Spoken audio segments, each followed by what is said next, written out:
எந்த பக்கம் காசை வாங்கி எங்கிட்டு வைக்கிறது தெரியாத ஒரு குழப்பத்தில் அண்ணன் இருக்கேன். இப்போ பிஜேபி எதிர்த்தேன். நான் கிறிஸ்தவ கைக்குலி, இஸ்லாமிய கைக்குலி, ரெண்டு பேரும் சல்லிக்காசு கூட கொடுக்கல.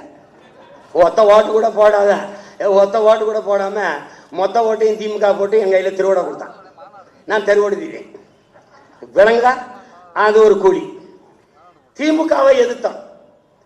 இந்த இயக்கம் தோற்கடிக்கப்பட்டதை அவங்கள தொலைக்கத்தான். உனக்கு புரியுதுன்னு நினைக்கிறேன். அப்ப என்ன பண்ணா, திமுகவை எதிர்க்கும் போது RSS, பிஜேபி கைக்கூலி, பிடி கூலி வாங்கி வாங்கி இந்த கை இழந்துக்கிறான். இவன் கூலி இவனும் கொடுக்கலாம். இப்போ இப்போ விஜய் அவர்களை எதிர்க்கல.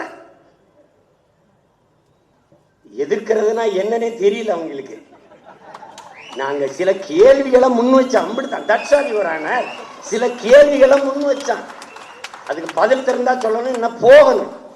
எங்களை விமர்சிக்கிற, எங்களை எதிர்க்கிற அவ்வளவு பெரிய ஆள் கிடையாது.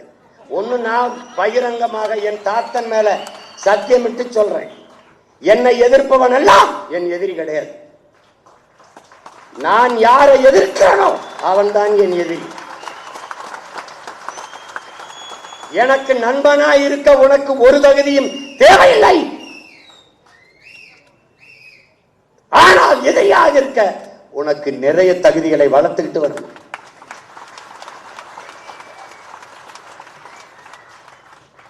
விளங்க?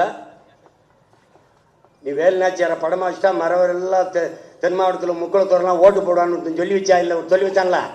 அவன்கிட்ட கேளு, என்னங்க இந்த பேச்சு பேசுறாருன்னு. அம்பேத்கரை போட்டா தாழ்த்தப்பட்ட எல்லாரும் ஓட்டு போட்டுறான்னு நினைக்கிறேன். அவனுக்கு அப்ப எங்க இருக்கான் என் பாட்டேன் அயோத்திதாசனும் ரெட்டமலையும் MC ராஜாவும். அவன் ரத்தத்துல நான் இருக்கேன். நான் ஒரு கோட்டை போட போறேன்டா, ஒரு கோட்டை, அதுக்கு மேல ஓவர் கோட்டு. நாங்க அந்த அம்பேத்கர் கோட்டை வாங்கல, கோட்பாட்டை வாங்கிட்டோம். இங்க கோட்டை யாருது? என் தாத்தா ரெட்டமலையோடது ஒரு கோட்டு. அது என்னன்னா அந்த கோட்டுக்கு மேல ஒரு கோட்டு, அது இன்னொரு தாத்தா MC ராஜாவோட கோட்டு. புரியுதா? அதுல இதை நல்லா கவனிச்சுக்கணும்.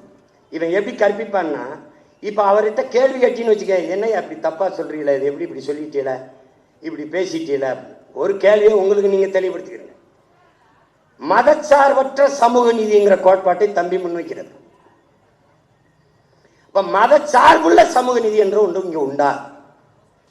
வகுப்புவாரி பிரதிநிதித்துவம் சமூக நீதி என்பது எந்த சாதியின் அடிப்படையில் எனக்கு கல்வி, வேலை வாய்ப்பு, அரசியல் அதிகாரத்தை மறுத்தாயோ அதன் அடிப்படையில் எனக்கு தா என்று போராடி பெற்ற உரிமை வகுப்புவாரி பிரதிநிதித்துவம், சமூக நீதி. விளங்கிருச்சுல? இங்க மதம் எங்க இருந்து வருது?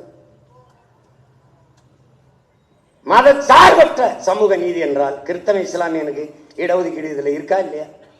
இந்து நாங்க நாடார், தேவர், கோனார், செட்டியார், முதலியார், இந்த உடையார், முத்தரையர், படையாச்சி, கவுண்டர் எல்லாம் இருக்கான், இந்துல இருக்கான். எங்களுக்கு இருக்கா இல்லையா? அப்ப அடிப்படையே தப்பா இருக்கு.